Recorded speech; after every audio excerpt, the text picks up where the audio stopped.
वो धरती की तरह जिम्मेदारियों का बोझ बर्दाश्त करती रही, अपने सुहाग के खातिर आग पर चलती रही।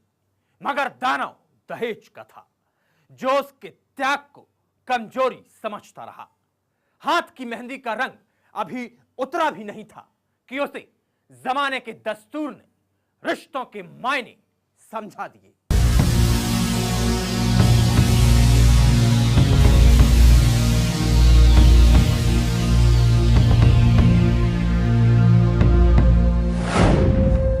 किसी के हाथ पैर तोड़ना हो,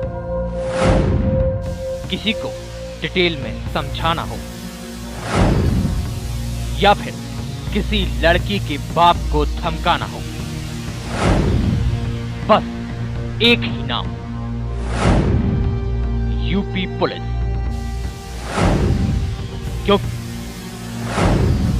ये पुलिस टिकाऊ है। पहले ये पुलिस धमकाती है, फिर ससुराल वालों के इशारे पर पीटती है। उत्तर प्रदेश के बरेली में एक ऐसा मामला सामने आया है जिसमें पुलिस की भूमिका पर कुछ ऐसे ही सवाल उठ रहे हैं। बरेली के डीआईजी दफ्तर में खुद पर हुए अत्याचारों की दास्तां सुनाती ये है वो अभागन जिसे शादी के चंद दिनों बाद ही ससुराल वालों ने दी दहेज न लाने की सजा। और ये सिलसिला शुरू हुआ बरेली के पुलिस थाने से, जहां पुलिस का कहर टूटा इस अभागन और इसके बाप पर।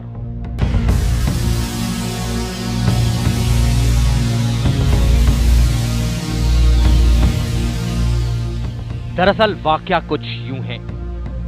बरेली के डीआईजी दफ्तर के बाहर अपने जख्मों को दिखाती इस महिला का नाम है रिंकी। रिंकी की शादी 24 मई 2010 को फरीदपुर गांव के रहने वाले प्रदीप कुमार से हुई थी। रिंकी के पिता उदयवीर सिंह ने शादी में अपनी हैसियत के अनुसार ससुराल वालों को सब कुछ दिया और खुशी खुशी अपनी बेटी को विदा किया। शादी के बाद रिंकी अपनी पहली विदा के लिए अपने मायके आई हुई थी। तभी अचानक 15 जून को ससुराल वालों के कहने पर फरीदपुर थाने के दरोगा शीमा सरदार और जितेंद्र सिंह ने रिंकी और उसके पिता उदयवीर को तलब किया, जहां से रिंकी को पुलिस ने जबरन ससुराल भेज दिया। इसका विरोध करने पर पुलिस ने उदयवीर को बुरी तरह पीटा।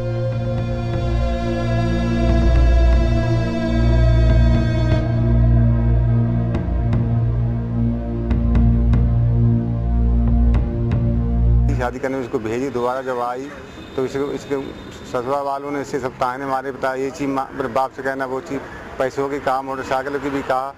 और फिर हम थाने में जो हमें बुलाया गया, हमको सब दरोगा जी ने मारा। जितेंद्र सिंह उन्होंने काफ़ी मारा, हमारे से पीठ भी सब पे। यहाँ बाप पर पुलिस के डंडे बरस रहे थे, वहाँ ससुराल में रिंकी पर जुल्म सितम ढाया जा रहा था। ससुराल वालों ने रिंकी को पहले तो जमकर पीटा और जब उनका दिल नहीं भरा तो रिंकी के गले में रस्सी का फंदा डाल उसे मौत की आगोश में सुलाने का पूरा इंतजाम कर दिया गया। रिंकी इस दौरान बेहोश हो गई तो उसे मरा हुआ समझकर ससुराल वाले गांव के तालाब किनारे बियाबान में फेंक आए। रिंकी को जब होश आया तो वो भागकर मायके आ गई।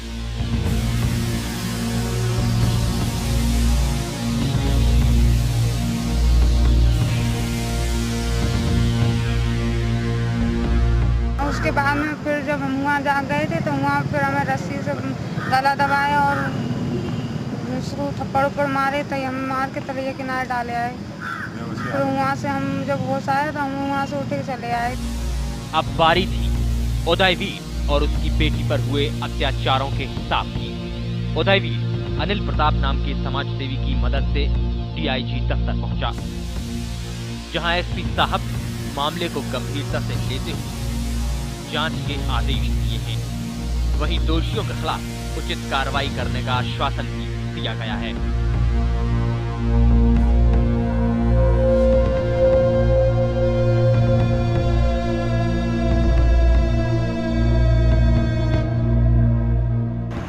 उसके पति ने उसको निकाल दिया, घर से निकाल दिया था और उन्होंने थाने में शिकायत की होगी। तो थाने से आरोप है कि जितेंद्र एसआई कोई है, कोई चीमा एसआई है, ये दोनों लोगों ने बुलवाया और ज़बरदस्ती इसको विदा किया।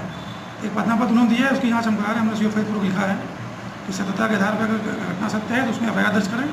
एक उन्होंने एप्लीकेशन दी है कि एसआई ने ज़बरदस्ती की है, तो उसकी भी जाँच कराएं। घटना सत्य होगी तो कार्रवाई होगी। ये कोई पहला मामला नहीं है जब दहेज के चलते किसी दुल्हन को निशाना बनाया गया हो। आए दिन ऐसे मामले सामने आते हैं, लेकिन यहाँ पुलिस की भूमिका पर कई सवाल उठ रहे हैं कि आखिर चंद पैसों के लालच में पुलिस किसी भी बेगुनाह को गुनहगार बना देती है। Crime desk A2Z news. फिलहाल वक्त है एक छोटे से ब्रेक का, लेकिन ब्रेक के बाद गुनाह की दुनिया के कुछ और चेहरे होंगे बेनकाब।